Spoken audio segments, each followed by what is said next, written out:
Chega essa época do ano, meio de julho, e para quem está na jornada da medicina, uma palavra começa a piscar em neon na cabeça. Ansiedade. Normal. A reta final para a residência está logo ali, a pressão aumenta e aquela dúvida bate forte, né? Será que vai dar? Vamos mergulhar nisso agora. Essa é a pergunta de $1 milhão, né?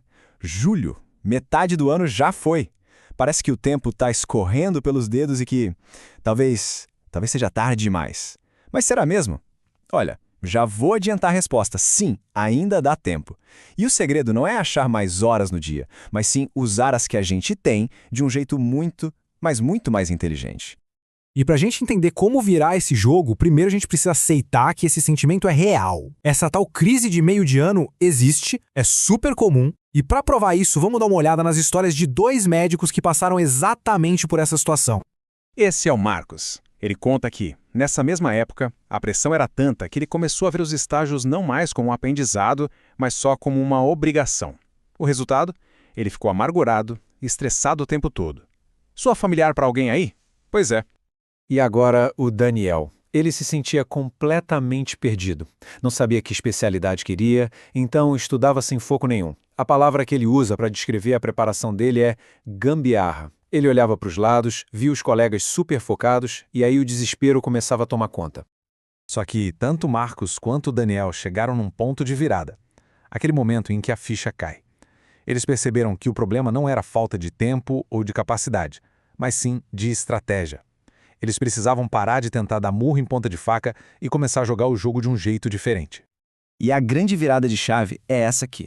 É sair do que eles chamam de modo boi louco.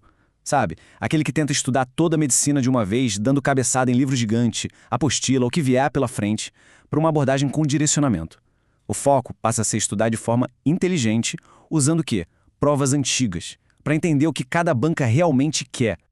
E olha o resultado disso na prática. Dá uma olhada nesse número. Quando o Daniel saiu da gambiarra e aplicou essa estratégia focada, o desempenho dele nos simulados deu um salto de mais de 15%. Ele foi de uma média de 65% de acertos para mais de 80%.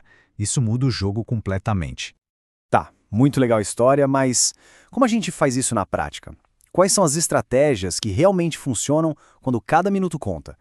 Vamos detalhar agora o que fazer nessa reta final. O processo todo pode ser resumido nesses 3 passos. Primeiro, diagnosticar.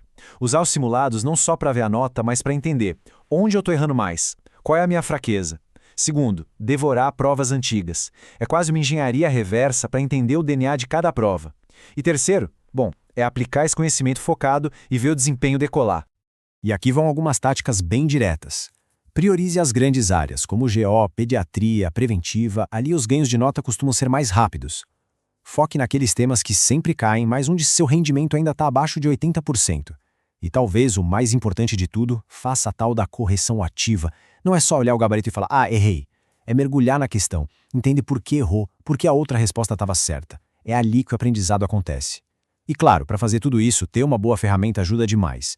Se você é estudante e quer se preparar de verdade, entra agora em medcobe.com.br, baixa o app e aproveita o maior banco de questões do Brasil, com provas anteriores de todas as instituições, questões comentadas, resumos práticos, aulas completas e flashcards prontos para revisar onde quiser. É o tipo de coisa que te dá o poder de focar no que importa. Ok, mas não adianta ter a melhor técnica de estudo do mundo se a cabeça não estiver no lugar. Essa reta final é, acima de tudo, um teste de resistência mental. Ignorar o fator emocional é um erro que pode custar a aprovação. E olha só que aula do Daniel sobre isso. Ele não se trancou numa bolha. Ele continuou jogando o vôlei dele, saindo com a família. Ele encontrou um equilíbrio. A chave foi não se privar das coisas que dão prazer, que recarregam a bateria. Foi isso, segundo ele, que ajudou a manter a sanidade mental no meio do furacão. E outra coisa importante, tenha por perto aquilo que te lembra o porquê de você estar fazendo tudo isso. Pode ser uma foto da família na mesa de estudos, um calendário com a data da prova circulada, sei lá, qualquer coisa que sirva de âncora emocional. Dos dias mais difíceis são esses pequenos motivadores que não deixam a gente esquecer do nosso norte. E por favor, muito cuidado com essa armadilha aqui, a autocrítica que destrói. Ficar se comparando com os outros é a receita para o desastre. O Daniel mesmo disse que passou semanas se sentindo inferior aos amigos, achando que não era bom o suficiente. Esse tipo de pensamento paralisa. É preciso aprender a ser mais gentil com o próprio processo, a confiar na sua jornada. Então, no fim das contas, a melhor forma de enxergar essa reta final não é como um sprint de 100 metros rasos, cheio de desespero. Pense nela como a parte mais estratégica de uma maratona, a sua maratona pessoal. E essa metáfora é simplesmente perfeita. Se a preparação é uma maratona, você precisa se nutrir para chegar até o fim. E o que é o seu gelzinho de carboidrato? Pode ser o seu objetivo final, a sua família, seus amigos, aqueles momentos de lazer. É aquilo que te alimenta a alma. É preciso consumir o que te faz feliz para ter energia para cruzar a linha de chegada. Então fica aqui essa reflexão final. O que é que te move? O que te dá força para levantar da cadeira e estudar mais um dia quando o cansaço bate? Identificar qual é o seu gel de carboidrato é o primeiro passo para encarar essa reta final, não com medo, mas com estratégia, com confiança e principalmente com a certeza de que sim, ainda dá tempo, e dá muito tempo.